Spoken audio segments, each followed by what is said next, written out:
Good morning, Medina!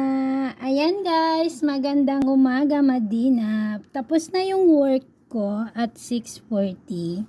So ako na lang yung naiwan sa bahay, ayan. And pag nagkakapi ako guys, dito ako nagkakapi sa bintana ko at tinatanaw ko yung bundok, yung tamar. Feeling ko nasa Pilipinas din ako. Ayan, o diba? Nakaka-relax dito sa backyard namin. Good morning!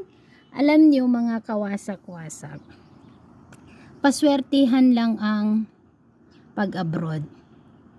Kapag maswerte ka sa trabaho mo, minalas ka sa asawa mo. Ano ba naman yan? Kapag maswerte ka naman sa asawa mo, mamalasing ka sa trabaho mo. Ay, hindi naman lahat, joke lang. So, yun na nga guys, no?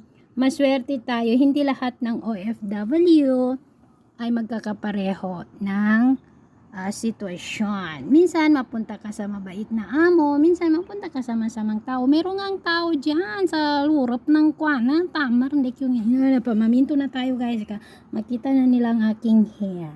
So, hindi ako nakatanba, hindi ako niyang bumili. Kasaki di kong guess yan, kinag ko siya na banawaga.